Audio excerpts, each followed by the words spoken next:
Kasih karunia dan damai sejahtera dari Tuhan Allah Bapa kita, dan dari anaknya Tuhan Yesus Kristus menyertai kamu sampai selamanya. Amin. Selamat pagi Bapak Ibu Saudaraku, selamat memuliakan Tuhan.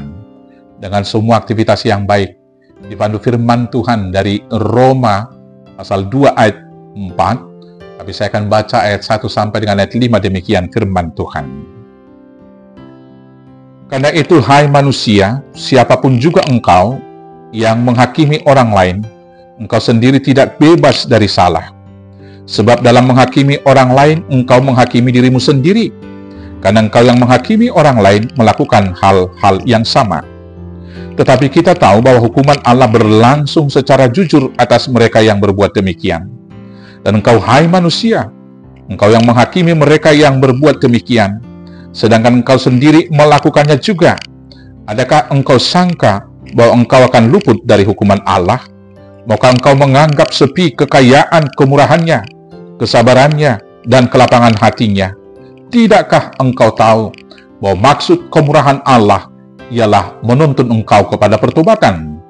Tetapi oleh kekerasan hatimu yang tidak mau bertobat, engkau menimbun murka atas dirimu sendiri pada hari waktu mana murka dan hukuman Allah yang adil akan dinyatakan. Demikianlah firman Tuhan.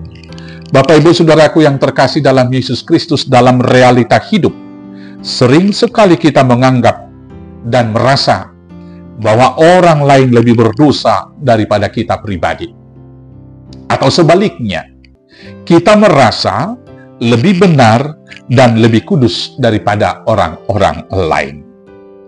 Maka ketika seseorang mengalami kecelakaan, atau sekelompok masyarakat atau orang ditimpa bencana, terkadang di dalam hati kita muncul ungkapan spontan yang berkata, dia atau mereka telah menerima upahnya, menerima hukuman dari Tuhan. Seolah-olah kecelakaan dan bencana yang dialami oleh seseorang atau kelompok masyarakat tadi adalah karena dosa-dosa mereka semata. Mungkin bisa saja karena dosa mereka, tetapi tidak jarang penderitaan dan bencana yang dialami sekelompok masyarakat boleh saja terjadi karena dosa orang lain.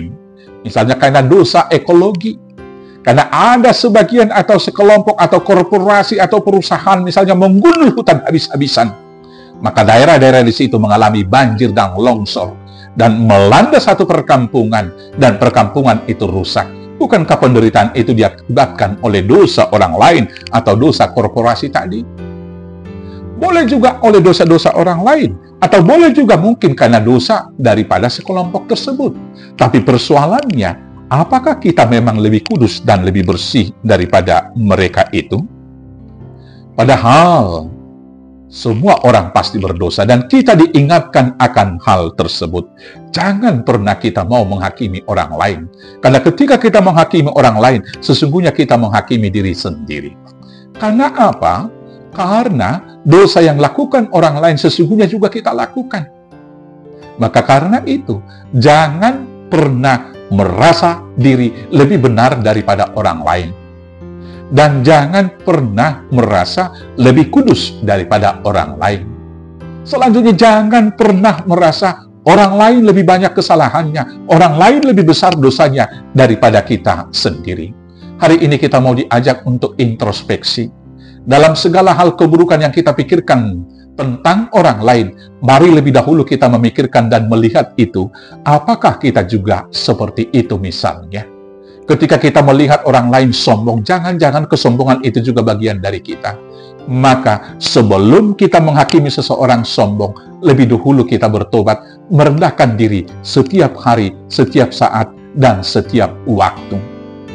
Ketika kita mau menghakimi seseorang sangat pelit, mari kita mencoba untuk melakukan evaluasi diri. Jangan-jangan kita juga sangat pelit. Maka biarlah setiap saat dan setiap waktu kita melatih diri untuk memberi. Jangan pernah kita menghakimi orang lain tidak percaya.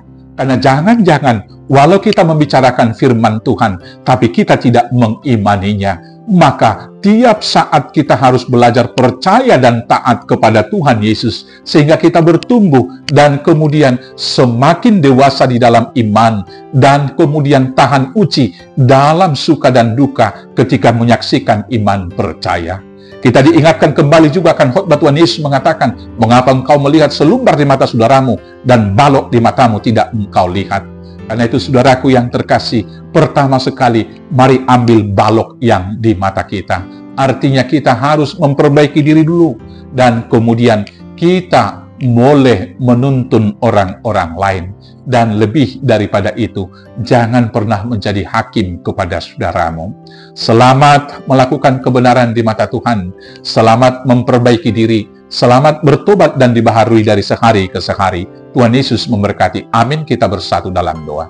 Terima kasih Bapa yang baik, biarlah kami senantiasa diingatkan akan kekurangan kami, sehingga kami mampu mengampuni saudara-saudara kami yang lain, dan memperbaiki diri terus-menerus sehingga bertumbuh dan menjadi dewasa di dalam iman, membuahkan buah yang baik untuk kemuliaan Tuhan.